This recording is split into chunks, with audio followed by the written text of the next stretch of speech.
Yo, welcome back to another episode of On the Spot Sports. I'm Jack. Today's episode, we are joined by a very special guest, current professional baseball player in the Pecos League with the Pecos Bills, Ryan Risch. Ryan played this past season playing professionally in Pecos, Texas with the Bills. But before that, he spent time in college ball with Judson University and College of Lake County. I'm excited to dive into baseball a little bit here. Baseball is my second favorite sport behind hockey, so definitely. And I played for 21 years, so it's pretty cool to get you on the podcast and talk baseball this time around. So welcome to the show, Ryan Risch. Thanks for having me, man. I greatly appreciate it. I'm excited to be here. Yeah, of course. But It's always a good time to have a ball player on and just talk baseball, talk your career. So like but to start things off, like what's been new with you and how are you doing in the off season here? dude, man, this off season, man, has been grindy. I didn't realize how hard like it is for like over the course of the season, like from going to college, like you have your weekend games, okay, and then you maybe have a midweek. It's all right, like okay, you play 4 games in a week, Yeah. but then you hop into the summer and it's like now it's every day, like every day. Yeah. And it's not like, oh, it's not Midwest heat. No, you're 110 degrees in the Texas heat, Arizona heat, and it is beating down on you. Like now it's no longer even preparing like I get to rest and relax. No, it's like I have to prepare my body not just for oh 50, 60 games. It's for 140 games. And that's just to stay healthy. That's not even for the bumps and bruises Yeah. along the way. And people don't realize how like hard that is. Like the off season isn't just for us to, rest. No, this is for us to actually prepare, take that beating of 140 games. That's not including preseason or postseason and playoffs and stuff. No, that's just for the regular season. Yeah.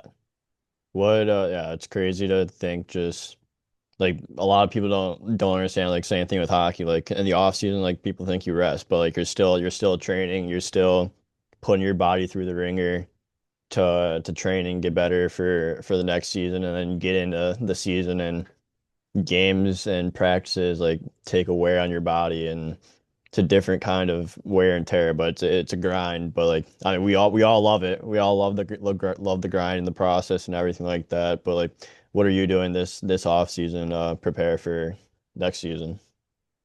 So this off season, I'm sticking with my guys down at Prime Athletics in Grays Lake, Illinois. But I also train under Augie Voigt and DJ Snelton. But main guy there is John Snelton. They train on a GUD baseball in Grays Lake and Lake Zurich. They've given me every single tool that I need, but also everything is specifically for me and my Yeah, needs.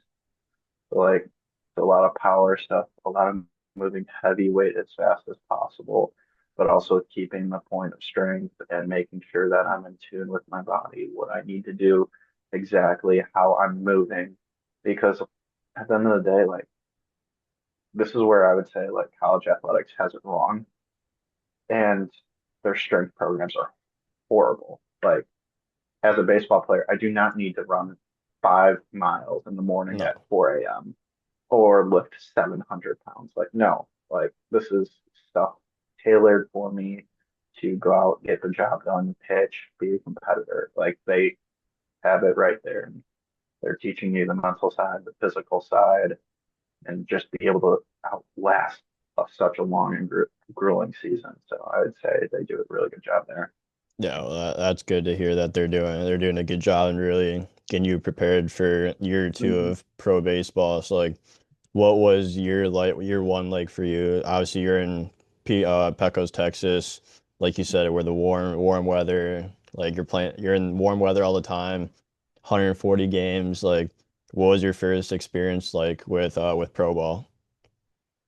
I mean, my first experience was So my first start the was the second game of the season, and I open up at the defending champs. They were 55-4 at their place. What a And start. I know they're good. They're nasty. It was in Alpine, Texas, and they come not one empty seat in the stands. And it's can we cuss on here? Or like Yeah. Yeah. it's not okay. Like I have a 7-year-old kid like mother effing me and stuff like that from the stands. I'm like, bro, what? And it's just like, dude, they're into it. And like everything is bigger in Texas. It truly is because they don't care there. Like it is a religion. And that was my first welcome to it because like when when you're pitching out there, it's like, okay, it's like I have my alter ego. So Yeah. like if I can like I'm just me, my normal person, but then like when my alter ego hits, like nothing can phase me. But the thing is like this is where like if you're out there and you have a bunch of like you have thousands of people like yelling and wanting your head, like it just becomes like a fishbowl. Like every because you are in every single play. Like it just feels like it can be overwhelming if you're not in that mindset of I'm ready to compete. And it, how do I say this? It can be a lot, but at the same time, like, and then you get like BMs after the game, like, dude, you ruined my fucking bet or some bullshit like that, and just giving it to you after the game. Like, but I mean, at the end of the day, it's fun. Like, I do this because I love it. Yeah. Yeah. That's a great first experience just to learn and Yeah. get thrown right in the fire, defending champs. And then you have Yeah. every thousands of people like sold out crowd just yelling at you. It's like what is your mindset as a pitcher going into going up to the mound and then like obviously you're in every play, so you have a say in everything you throw and everything you do. It's like what's your mindset on the mound?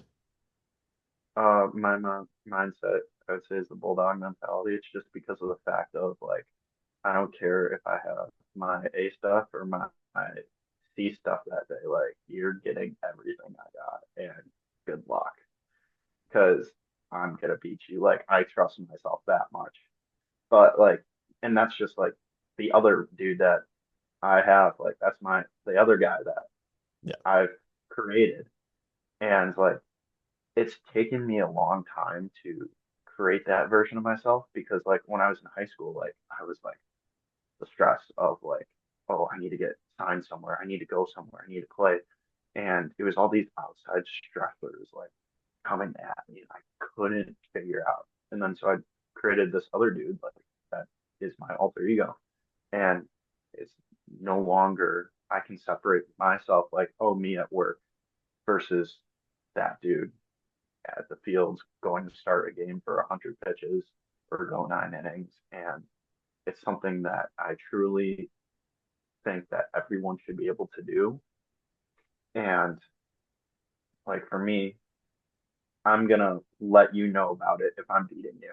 yeah, Because I mean, that's my competitiveness. I got it from both my parents. Both my parents are super competitive. Like if we're playing cards or we're playing or just even a football game, like we're yelling and stuff like that. So I mean, at the end of the day, it's like it's come from my parents, but I mean, all in great fun and stuff like that.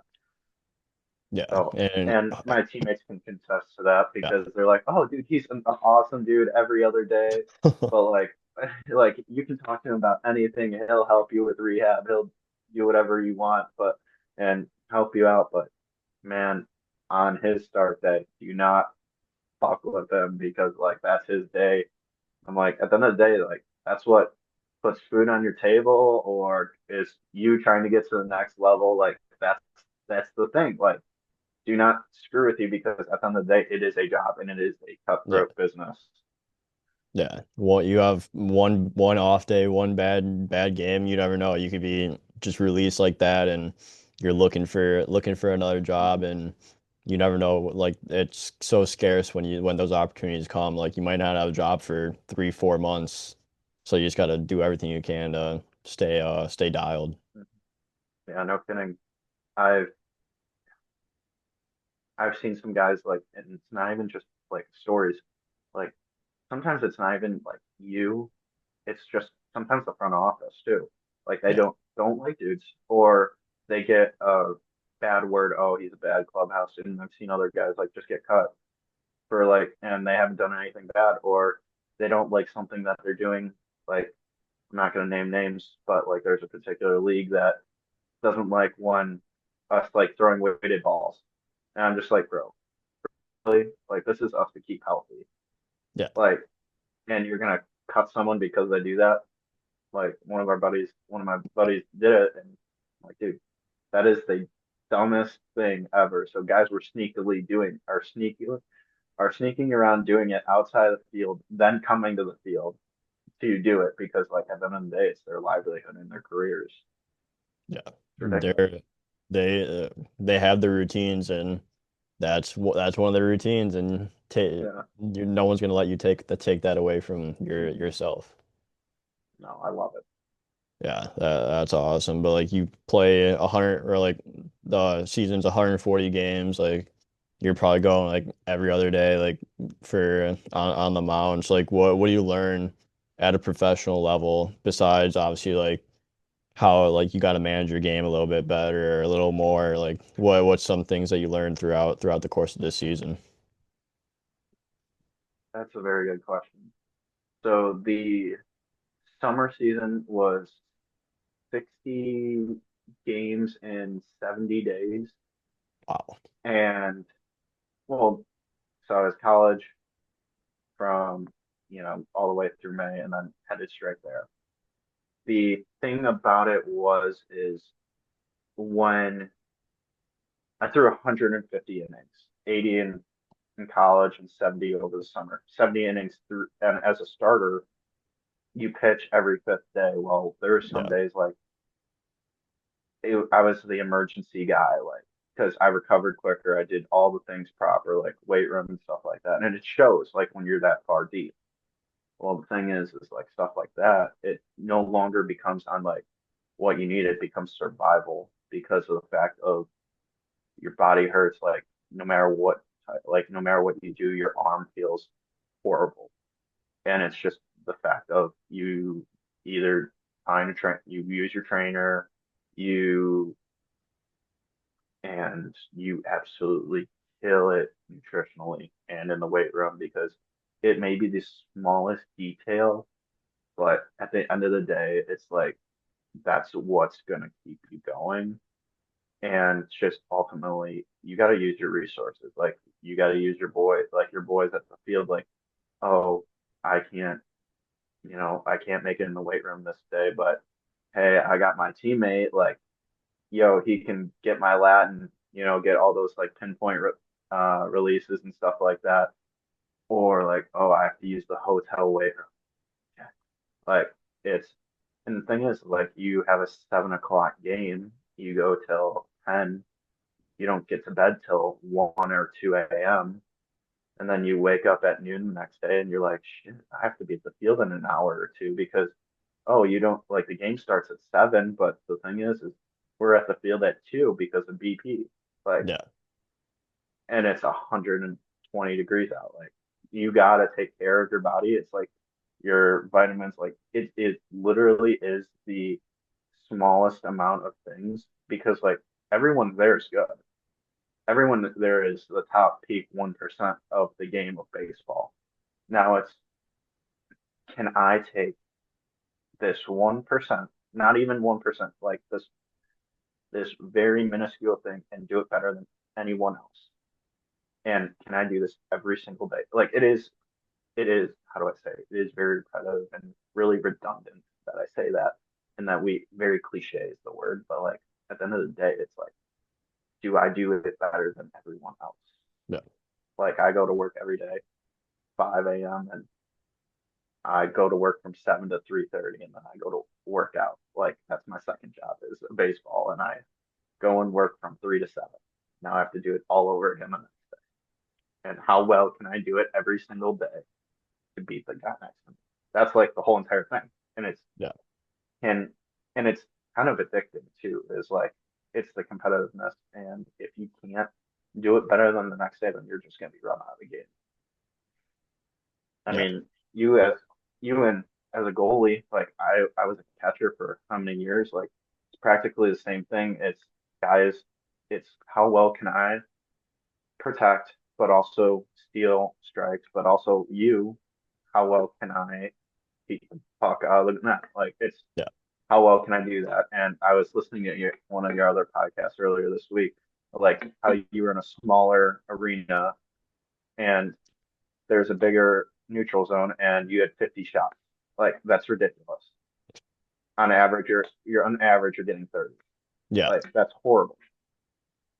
Yeah, and That's ridiculous. you still have to like it's a you have to the angles change and everything like Mm-hmm. with the smaller zone and bigger Mm-hmm. neutral zone like you don't have that much time to react when they come into your zone and stuff like that. Like you got to adjust your angle, your depth, and then Mm-hmm. it changes everything else like you said and you really gotta and you don't have time to be like oh like you don't have time to be like oh I'm gonna take half this period to figure it out like the first shot you got to have it down unless you get scored on. Mm-hmm. Like that's what happened. Like that's what I learned because like the first shot went in and I was way off my angle, and then the third shot went in. I'm already down 2-0. I settled in after that, and we ended up winning 3-2.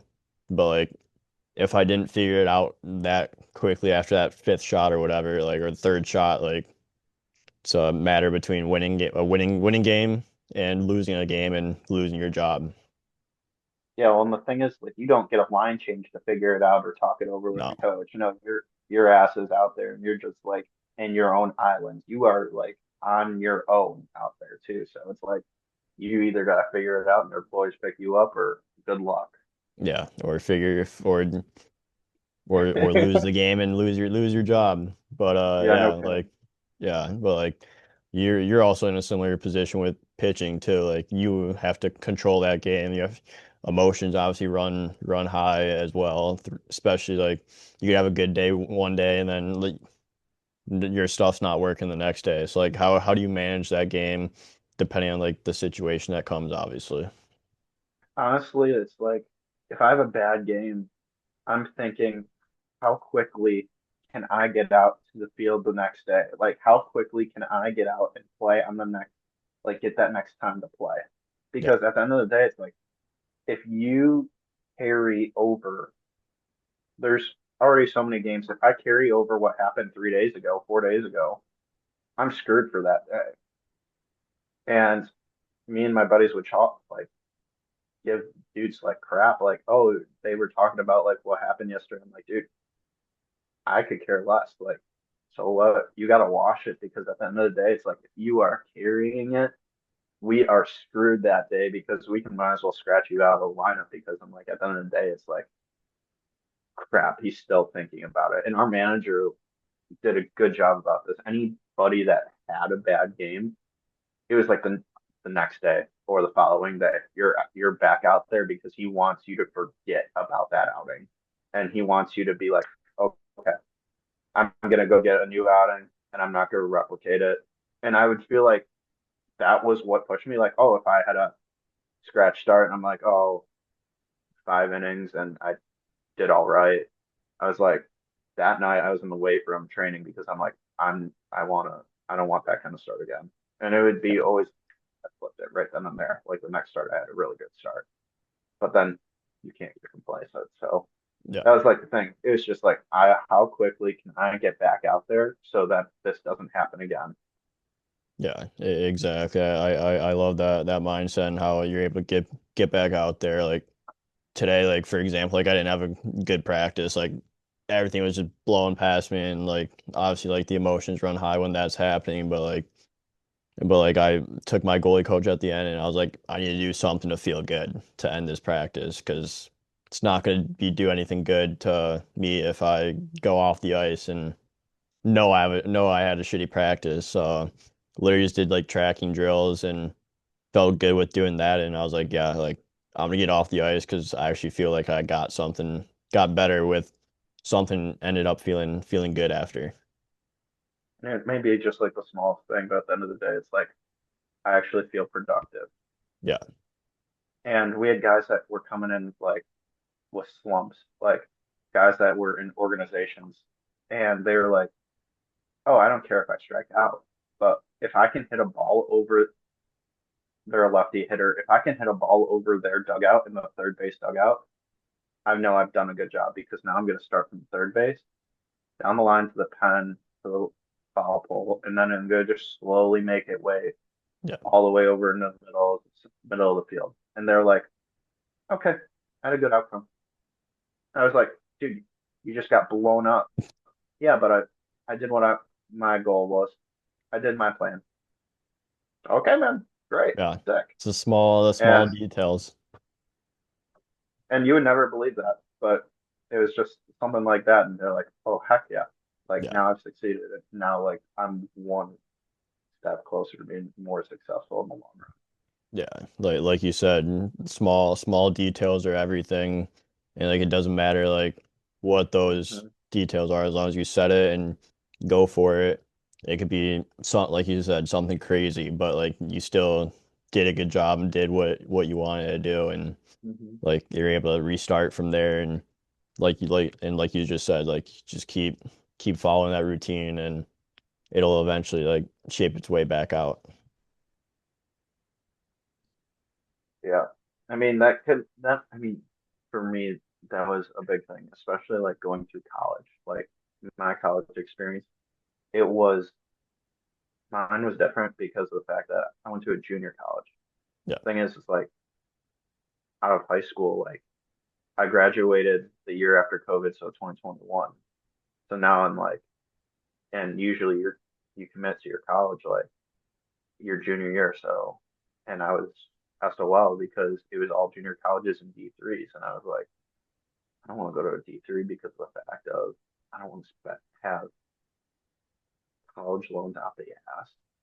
So I'm yeah, like, okay, I'll go to Majuco. I made, I think, like 100 discs, like of put video of like game highlights from every single summer game, workouts, everything. And I got one reply. I'm like, are you kidding me? It was my local junior college. So I went to the College of Lake County and they gave me a scholarship. So I'm like, perfect. I'll go here, save money. And Heath Cummings gave me a chance. He did a great job. He's doing a great job over there. And so I was like, perfect. But some of the things that we did over there, you can't make up. Like this is the epitome of junior college. And so I'm like, perfect. Like freshman year, mm, lot of learning and growth. Come back, sophomore year, fuck, great year. Like back. And I'm not gonna say that there's some other. So I went to Division 2. I went to Missouri Southern, and I guess there's some experience, some things we'll talk about it off camera, like things that happen because you yeah, can't repeat those. Like it's horrendous the stuff that happened there. But we went. So then I hit the transfer portal, and thing is, in the transfer portal is like you don't know like where you're gonna go, where you're gonna get end up. And I was like, oh, okay, whatever.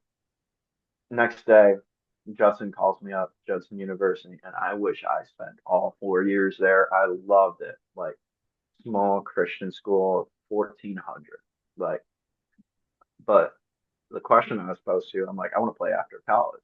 I was yeah, like, how the heck am I going to come out of college and play somewhere out of a 1400 NEI school, small school? I'm like, how? Go back to the drawing board. It's like high school all over again with COVID. It's a little adversity. I'm like, got to it. And honestly, it's like God's will because of like he had, there was, if you look over the course of the track, it was like in high school, I'm like, I want to go to a big school. God's like, nah, not doing that. You're going to a junior college, your local junior college. I'm like, oh, I want to play really good baseball. I'm like, he's like, you're not ready. He's like, build it. And it was like, I was praying about these things, and he's like, you're not ready, or I'm gonna break you down so you can learn and build. Yeah. So then one day you can be better. So then it was like, you're not, didn't play practically at all at Missouri. I was like, and I'm like, dude, I just like, I deserve to play. Like, I know I'm good enough to play here, and never got the opportunities that I wanted. I'm like, I'm out. Go to Judson. I'm like, bet this is my year. And God's like, go at him.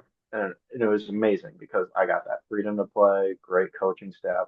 Not only about that, I got to learn about God and learn from teammates and guys with similar experiences. And then it's like, okay, great. You built yourself. You can help teammates that were in your situation, that were struggling mentally or struggling how to divide themselves within the game, divide themselves as a person from a player of the game between and being an actual person, not having themselves as an identity, but also being like, I'm good at this game and I deserve to play. Yeah. Like, and I got to go to Judson University, and then I got to play pro ball. Like, dude, I'm just crossing all these things off my list. But it was like through high school and into college, it was always written off, written off. Like I'm facing adversity after adversity. Like I was like, I was 17 years old, and I was pitching in a backfield against in a travel ball game, and there's a Pittsburgh Pirates scout watching me, and he comes up to me mid game after I finished the outing. He's like, dude, you were throwing really hard. How old are you? I'm like 17. He's like, I'm not gonna name drop him, but I was like, yo, dude. I'm like, come on. And he's like, well, if you're 1 year younger, I'd take you, or we'd be. And then I was like, well, that doesn't help me now. Yeah. No. I'm like, but like actually like have that conversation with him. But then like over the course of the years with at the JUCO, because he was a local area scout, I'm like, I'd see him there, and then I'd see it, and then when I was at Judson, I'd see him there watching. And never come talk to me, just come watch. And I was like, dude, can you either like come talk to me and like give me some feedback, Yeah. or just by the fifth, sixth inning, he's gone. I'm like, dude, can't we talk? I'm like, no, just completely like, but it was always the you're not good enough, or like, oh, 1 year younger, or something like that, just completely written off. And it was just like, I don't care. Like, it's my will. I'm gonna will myself Yeah. to be better. And the things that I'm like, I honestly wouldn't have taken it. I would go through it again because I'm like, at the end of the day, it's like God's put me in this position for a reason. I'm questioning it. I'm like, why am I going through this hard times? But at the end of the day, it's like he's putting me here for a reason because maybe he wants me to help someone else out that is going through the same thing, if not worse. Yeah. So I think that was a key point. Like, yeah, I didn't play for an entire year, and it was in the junior year, man. But then there's light at the end of the tunnel with like I can flip it, and I can either lay down on my back and just be like, oh, I don't care, and like I can stay here, finish my degree, or I can take charge and go somewhere, play, and maybe turn this thing over. And that's what I did. And it was like, wow, I actually have an opportunity to play past like college, but also learn from my mistakes and who I want as my coaching staff and what I look for. And now I can help kids that I'm giving lessons to in the off season to help them look for what a good college coach is, or help out other kids that are in high school right now. Because if they don't, then they could go through the same thing, if not worse. Yeah. And it's just the perspective that you look for. And I think it is amazing. Like I I listened to the one with Cody Baker, and the thing is like he went to Elmhurst, and I got some boys at Elmhurst, and he was telling me, or I heard the thing about how he tore like he got cut. Like that's something that you can't change. And then he comes back, and then Now he's playing college baseball, and now he's like training professionally, like trying to be a professional. And he's a great pitcher, and it's like you can't make that. Like, No. and I wish college coaches looked for that instead of the actual like physical tools. Like, if you could see that, I think college baseball would be such a better game instead of just looking for the, oh, he can play, but he's so mentally weak, it's not worth Yeah. You have to go through those moments and everything like you said, the adversity, breaking yourself down, like it. you to because it'll only help you at the end of the day. Like you're gonna grow, you're gonna take those lessons because there's a lesson in everything that happens, everything that you do. Like you're able to grow from that, and it'll help you open more doors. And then when you're ready, like that time will come, and you just gotta take full advantage of it. Yeah, and there was days that I was like crying to my mom and dad. I'm like, Dad, Mom, why is like God putting me through this? And they're like, oh, he does this for the reasons of like like he gives his strongest warrior. It's like he puts him through the toughest battles, and I was Yeah. like, okay, Mom, Dad, whatever. Like young college, dumb 20-year-old me. I'm like, but now like they still tell me like every day, and I couldn't be more thankful for them because of the fact that they've put me in the position, like they've helped me and given me the knowledge to be in this position, and I Yeah. couldn't be more thankful. Yeah. It's like So, what was that development path for you from high school into your into community college at Lake County there, and then obviously like you put up a strong year in Judson as well. So like just going from high school and just working on that development path through college, which got you to the pro level after that. I mean, honestly, I was 170 pounds, and I was small. Like, yeah, I'm tall. Like, I was 6 foot, 170 pounds in high school. But at the same time, it was like there was always like that one tool missing, or like, Yeah. oh, you're good enough, but oh, you don't throw. If you throw two more miles an hour, oh, it's no longer your junior college kid. No, you're a D2, D1 player. I'm like, it was always something. So, I mean, honestly, it was just the small things. Like, honestly, just I was a hard worker. Okay, but was I eating enough? And there were sacrifices that I needed to be made. Like, yeah, I didn't want to work out on a Saturday night, but I had to and I wanted to. Like I caught a double header. I'm like, oh, friends want to hang out. Can't do that. Like I gotta get sleep because I got an 8 a.m. game the next day. And it was like the small minor details of sleep, food, supplements. It was stuff like that. And it was just the fact of at the end of the day, can I keep it as simple as possible? But at the same time, like figuring out what worked for me. And the development process was in high school, I needed to eat a little bit more because of the fact of I was underweight, couldn't hit the ball that hard, and just honestly figuring out mechanics, stuff like that. So then enter college ball, I'm like, I need to change something. Like I'm high school, I'm throwing pretty hard, but then like it was only for a short period of time because I'd either get tired, my mechanics were out of line, and the thing is if in baseball, if everything isn't perfect or within a mechanic, like your pitching mechanics or throwing down the mound, it's between you can be throwing 82 or you can be throwing. And it was like, oh, I'd be throwing 89 one day and the next day I'm throwing 82. And it was just so frustrating. So then college, I'm like, they have to train in college, they have to train the majority. So it's not like, oh, I get to train you for your specific thing. So it was like, that's where what I was talking about, how college athletics can be screwed up. And it's like they train everyone to lift heavy and get physical, but they're you're training the 150-pound kid, not the 210-pound kid that can Yeah. squat 700 pounds. And it's ridiculous. It's like you don't train the same as a defender or a wing. No, No. it's completely different.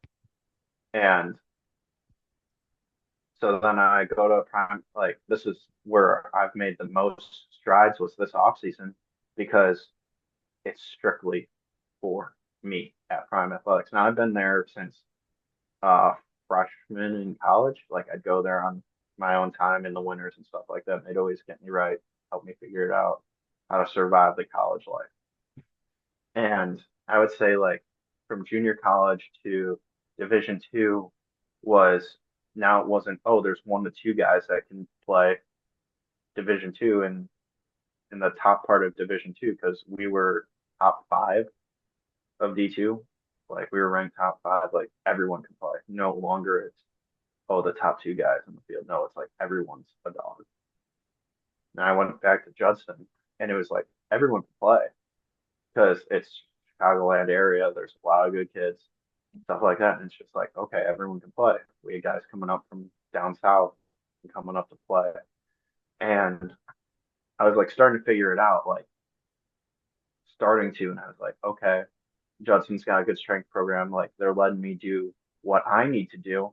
Like they would give you stuff to be successful, but it was like if you for you to be most successful, if you need to do your own thing, and it was the freedom that allowed me to, which was amazing because then it was like, okay, now I can be instead of 87 to 89, it was no longer that. It was 88 to 90, Yeah. 90 to 92. And it was having freedom to do what I wanted. And but like not in a selfish way, like I'm gonna do whatever I need to do, but like to be successful. But it was me getting the work done and it's specifically tailored to me. But it was also the fact of me taking meal prepping, me making sure that I was getting enough, enough food and stuff like that.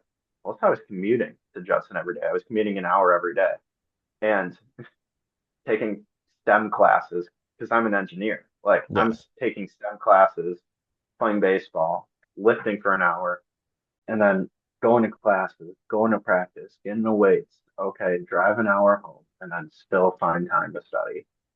And it was honestly like looking back over it, like and taking 18 credit hour STEM classes to graduate. Like, thank you, Judson, for being accommodating, but also 18 hours of credits is horrible, especially in season. And it becomes a lot, especially when you play 60 games a year, plus practices and stuff, and how much we practice. It it was a lot, but at the same time, would I take it? No, I wouldn't take it back. And honestly, that was probably the best thing for me because, like, for baseball, it's like, okay, it's like a lot like an experiment for engineering. Like, does it work or does it not? Okay, we go to the experiment. Does it work? No. Go back to the drawing board. This is like mechanics. Does this work? No. Retest it. Find the problem. Fix the problem. Experiment again. Now we take our data, draw it up to conclusions. Now it's obviously way more complex than that, but it's can we, dialect this problem, fix it, and then reprimand and use this over the course of time. And honestly, I think this is where like in baseball, like I am able to understand and succeed because now I'm able to take what I see, test it, and use within the game. Yeah. And I feel like having that background of medical stuff, because I wanted to be a nurse originally, like learning about the human body and finding out what it needs, that's where I got my edge. Because now I was able to figure out what I wanted as a player, but also as a person to see and, figure out what I want in the future. Yeah. Yeah, it's all about just going through different things and finding Mm-hmm. your way and figuring it out. Mm-hmm. So that's where I honestly credit like Judson and the coaches because they did a great job of the fact of like allowing us to have freedom, but not too much freedom. Like they obviously got to Yeah. corral 18 to 22-year olds, but we had freedom to, take care of what we needed to do as long as we were being successful. So I honestly feel like that was a great thing that I had there and a great tool. Yeah, So that's a good thing to have. But I want to talk about like what you got you started as a baseball player, because like I was like when did you start and like what made you become a baseball player? Honestly, I my parents, it all started like with my parents just being like, okay, Ryan, we, what do you want to try and do? I'm not doing band. I'm like, I don't care what anyone says. I'm not doing band. I'm not doing any of that stuff. So it was like, I always had a bat and ball in my hand or a ball of any kind in my hand. I don't care what it was. But then I just fell in love with baseball. My dad played baseball. He played baseball for a number of years, and I went and grew up watching his games and stuff like that. And then just like me being competitive, like and both my parents being competitive, it was like when I was little, I worked hard, but it was like my I was like, Dad, I want this. And he's like, I'm not gonna push you. I'm not gonna like let you do this, like unless you really want to. But like when you do this, like you're all in. Like I don't care what you say, like you're all in. Like this is gonna suck, but it'll be Yeah. worth it. I was like, no, Dad, I want it. He's like, no, I'm gonna give you a month. He's like, I'll let you think about it over the course of a month. And then he's like, if you still want to do this, we're gonna do it. So it wasn't like, okay, it wasn't like, oh, he's dragging me out there. Like, no, it was me dragging him out there. Or Dad, hey, I know it's December, but there's open cages at our local facility. You're taking me to hit, or you're gonna catch me. Yeah. I'm like, hey, Mom, like, I know you've had a long day at work, but is there any chance that you can drop me off? I'm like, then it was they put a net in the garage. Then it was okay. Now we're gonna expand this, and we're gonna put a whole thing in the garage, like a full net, something that you can hit in or throw into. And then it was okay. Now we're gonna build you a mound, stuff like that. It was like the them no longer. It wasn't even like them taking me or them being hard on me. It was like me wanting to, Yeah. and it was honestly it was the best thing for me. Like it was my outlet, kept me out of trouble. And compared to what high school kids do nowadays, I'm like, thank God I was into Yeah. this because Just go but out there and have it fun. was, yeah, no kidding. And it wasn't even them pushing me into it. It was me wanting to do it. And honestly, it was like, I was, it was me being so hard on myself to be perfect or to be good at it because once again, I was cut from like my teams growing up. Growing up, I was cut from traveling teams. And then it was travel baseball. I was cut from those. And then in high school, like it was always, oh, you're good, but you're not that good. And then it Yeah. was like, then it just, as soon as I hit my sophomore year in college, it took off. And I got really good. And then junior year, once again, God's like, I'm gonna humble you. No. And then my parents were like, stick to it, stick to the road. Like they're my roots. They kept me grounded Yeah. because I don't think I wouldn't be here without them. And that's one thing I feel like I want to do for my future kids or whenever I have them or whenever I meet my wife, stuff like that. But like those are I I want to be the half a man my dad was and half the parent. Like if I can do that, then I would say I was successful because they have done so much for me. I Yeah. wouldn't be here. Yeah. And honestly stemmed from them for me being where I am. And it honestly comes from looking back, there was a lot of good kids like growing up. Like they were better than me, far better. But it was either they didn't want it or like just even the supportive background. Like that was a huge thing too. Yeah. And my parents did a great job. But Yeah. it all stemmed to like me, hey mom, you're gonna come flip baseballs to me. I won't hit you or hurt you or I promise. Like just stay behind the net or something. Yeah. I won't, and then my dad's like, okay, like let's go watch a baseball game. Watch like, oh, that dude's throwing really hard. Dad, I want to be like him. He's like, are you sure? Like, I don't know if you really want it. And I'm 9, 10 years old. But then over the course of the years, you start seeing the difference, and and it's like that fire never went out. My parents still kept it like kept me. they, even though I was expanding and doing great, but they always kept me like grounded. So Yeah. I would always say I would attribute my success to them. Yeah, that's awesome to have that support and everything, and just like Hmm. kids need it nowadays. Like, what's some advice you'd give like younger kids, like when you went through those days where you got cut by the travel teams, cut by this and that team, and like you stuck with it, and your career took off in junior or sophomore year, and you're able to now you're playing pro. I would say honestly, for me, it was how can I show them that what they're doing is a mistake? I would say that. And if you don't have that and you're like, oh, that's not me, it was like, then don't do it to despise them. Do it for you. Yeah, Because at the end of the day, it's like, it's your life. They don't care. Like they're just a part of your life. But at the end of the day, it's like, do it for yourself. Find that drive. Do it for your, oh, I'm going to do it for my younger brother or my parents.